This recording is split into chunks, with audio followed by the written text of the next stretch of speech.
Dear students, आज का जो पेपर वन का हम यूनिट वन कर रहे थे, उसमें हम आज आगे प्रोग्रेस करेंगे। और आज का जो हमारा टॉपिक है वो रहेगा घूर्णी निर्देश तंत्र में रूपांतरण, transformation in a rotating frame. अभी तक जो था वो रैखिक था, और अब जो करेंगे पार्ट तो वो उनके लिए न्यूटन के जो नियम हैं वो उसके अंदर वैलिड होते हैं। और हमने देखा था कि घूर्णन में क्योंकि थीटा चेंज होता है लगातार, तो वो जो है अजड़त्वीय निर्देश तंत्र होते हैं। तो अब हम जो रूपांतरण करेंगे वो होंगे जो कि अजड़त्वीय निर्देश तंत्र के लिए हैं। तो इसको समझने के लिए हम क्योंकि एक तो फ्रेम जिसके अंदर कोई भी घटना होती है घटित, वो लेते हैं, तो यहाँ पे हम उसको एस से मार्क कर रहे हैं। और एक दूसरा फ्रेम होता है जो कि प्रेक्षक जहाँ पे स्थित होता है, और ऑब्जर्वर जो है वो अपनी रीडिंग्स लेता है कि उस पॉइंट के बारे में या उस पिंड के बारे में क्या बॉडी कैसे मूव कर रहा है या रोटेट कर रहा है। तो यहाँ पे दो फ्रेम्स हैं, एक तो एस फ्रेम है जो कि स्थिर है, स्टेशनरी, उसका जो ओरिजिन है वो ओ है, और एस डैश फ्रेम है जिसका कि जो मूल बिंदु है। अब ये जो हैं दोनों संपाती हैं, ओ और ओ डैश, और एस के रेस्पेक्ट में एस डैश जो है वो एक ओमेगा की स्पीड से, जिसको हम घूर्णन वेग कहते हैं, omega D theta by D T, उससे ये रोटेट कर रहा है। अब पी एक पॉइंट है जिसके कि कोऑर्डिनेट्स एस फ्रेम के सापेक्ष एक्स वाई जेड है, और एस डैश के फ्रेम के सापेक्ष X dash Y dash Z dash है। अब एस डैश फ्रेम क्योंकि ओमेगा स्पीड से इसके सापेक्ष रोटेट हो रहा है एस फ्रेम के, तो हम जो ओमेगा की बेसिक परिभाषा है उससे हम आप रैखिक जब लेते हैं तो S is equal to V T लिखते हैं। तो यहाँ एस की जगह थीटा और वी की जगह ओमेगा, तो theta is equal to omega T, या आप ओमेगा को भी D theta by D T से करते हैं। तो स्मॉल अगर एंगल है तो उसके लिए, स्मॉल एंगल के लिए आप theta is equal to omega T रूप से ले सकते हैं। ओमेगा जो है यहाँ पे ये एक नियत मान, मीन्स कांस्टेंट वेग से जो है वो गतिमान रहेगा, ये मूव करेगा। अब एस फ्रेम में यदि हम इस डायग्राम को देखें फिगर में, तो ओपी जो डिस्टेंस है वो जो भी प्रेक्षक है एस में वो स्थिर है, तो वो नापेगा आर की वैल्यू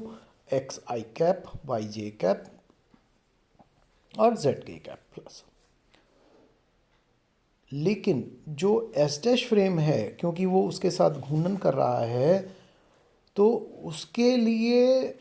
वो जो कोऑर्डिनेट्स होंगे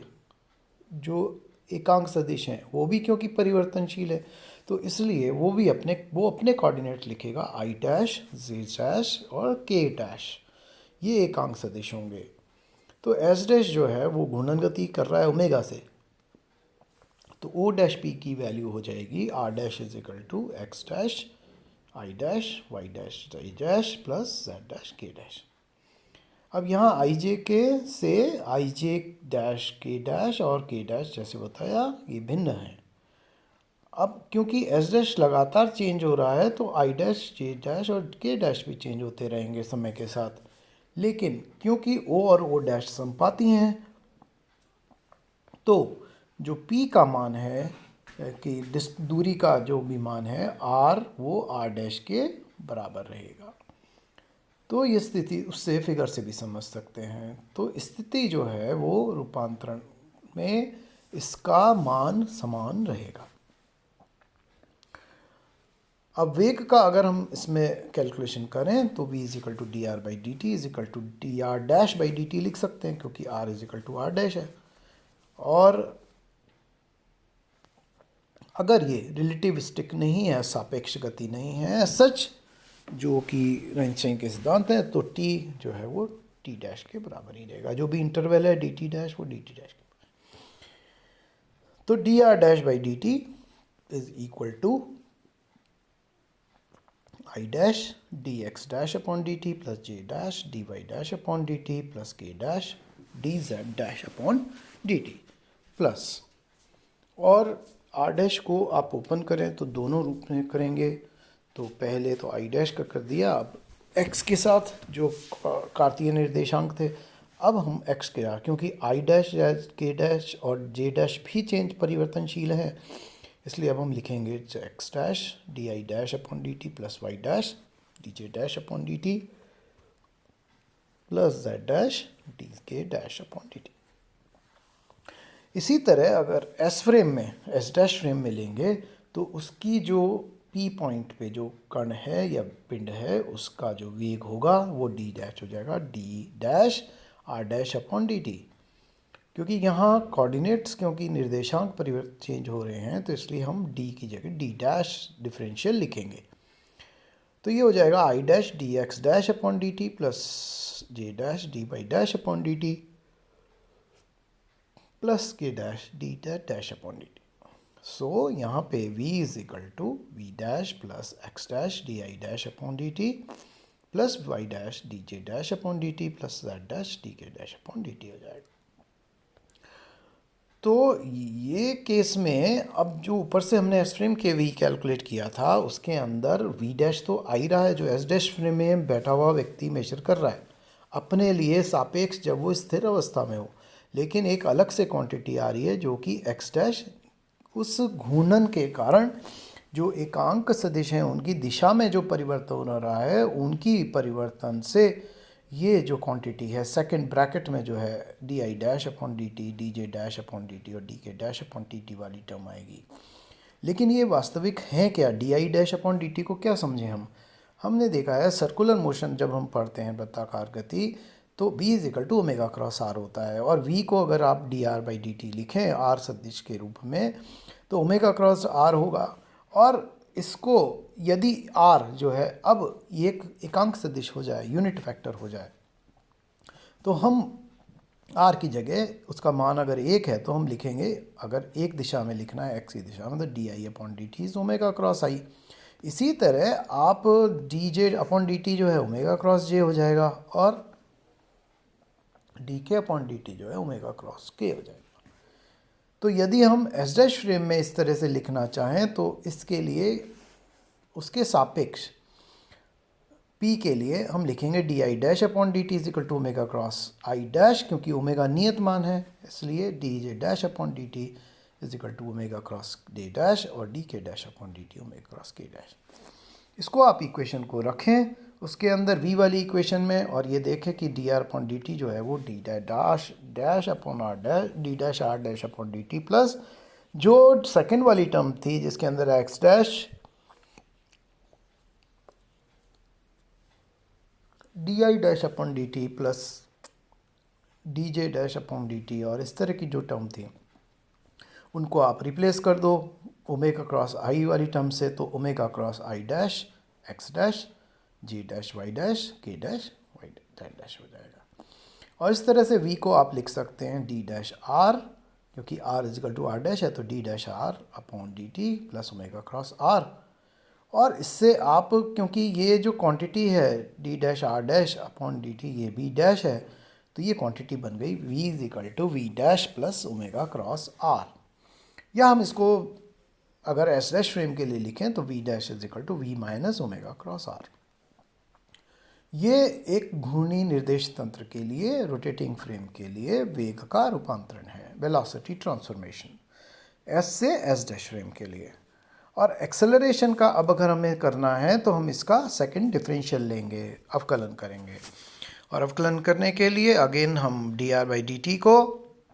लिखेंगे d a dash r upon D T plus omega cross r, जो हमने एक क्वांटिटी फाइंड आउट की थी कि भाई ये इसको इस तरह से लिखा जा सकता है क्योंकि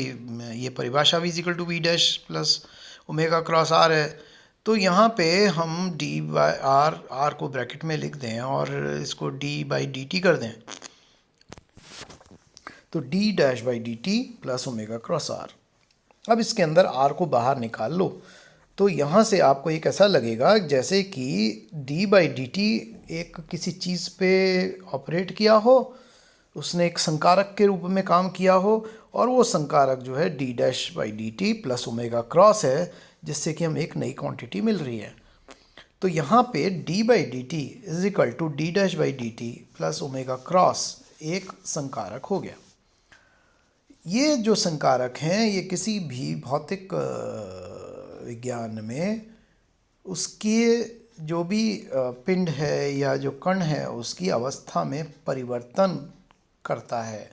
जब भी कोई ऑपरेटर इस तरह का काम करता है। अब हम क्योंकि एक जानते हैं कि a जो है वो d square r by D t square होता है, तो हम a को लिखेंगे d a by D t d are by D t s frame के लिए, और इसको हम रिप्लेस कर देंगे d बाई डी टी को, जो हमने 13 नंबर इक्वेशन में लिखा d dash upon D T plus omega cross. तो यहाँ पे अब d बाई डी टी का एक है और D R by D T में भी डी आर, तो इसको r लगा के करेंगे तो D R by D t is equal to d dash r upon D T plus omega cross r आएगा।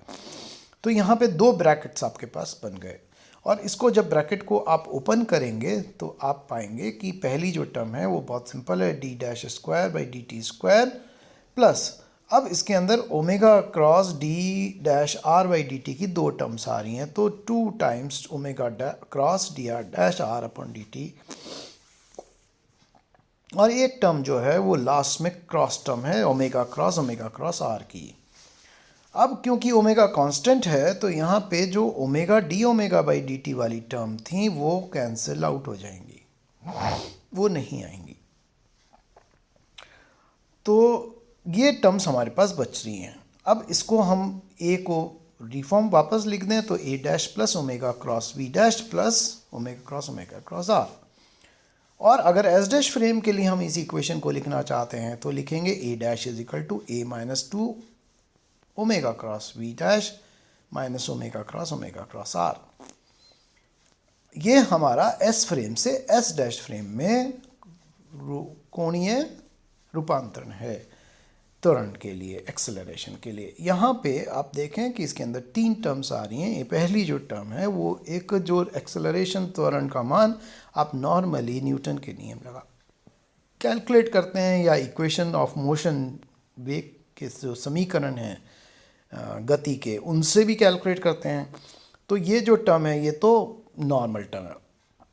इनमें से दो जो एक्स्ट्रा टर्म आ रही हैं वो माइनस साइन के साथ आ रही है, इसका मतलब उनकी जो दिशा है वो विपरीत रहेगी इसके दिशा के, जो भी एक ही दिशा है। तो यहाँ पे जो सेकंड टर्म है ओमेगा क्रॉस आर, ये जो टर्म है अगर ये पॉजिटिव होती तो हम देखा है कि सर्कुलर मोशन में हमने ओमेगा स्क्वायर आर, जो कि अभिकेंद्रीय बल या अभिकेंद्रीय त्वरण के रूप करता है, क्योंकि ये माइनस साइन के साथ आ रही है तो इसको हम नाम देंगे अपकेंद्रीय सेंट्रीफ्यूगल एक्सेलरेशन, अपकेंद्रीय त्वरण, और इसको मास के साथ मल्टीप्लाई करोगे तो आपको ये सेंट्रीफ्यूगल फोर्स बन जाएगा, अपकेंद्रीय बल।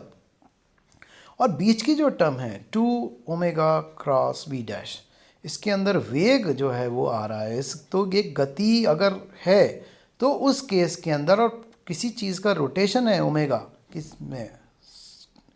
तो ही ये टर्म आएगी। अदरवाइज अगर गतिमान नहीं है, उसके का सापेक्ष कोई चीज़ स्थिर है, तो ये टर्म कोरियोलिस बल की नहीं आती है। या v का मान बहुत स्मॉल हो, जैसे पृथ्वी के लिए ओमेगा देखा था हमने 10⁻⁵ होता है रेडियंस पर सेकंड, और अगर 50 किलोमीटर पर आवर की स्पीड से कोई गाड़ी जा रही है या 100 से भी जा रही है तो वो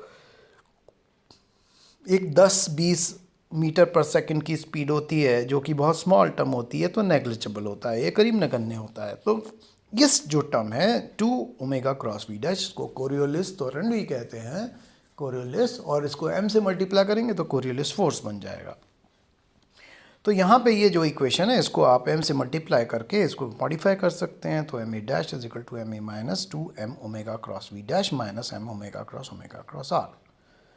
या आप इसको ऐसे लिख सकते हैं कि f dash is equal to f जो नेचुरल है उसका प्लस fa एक जो एडिशनल टर्म, जिनको कि हम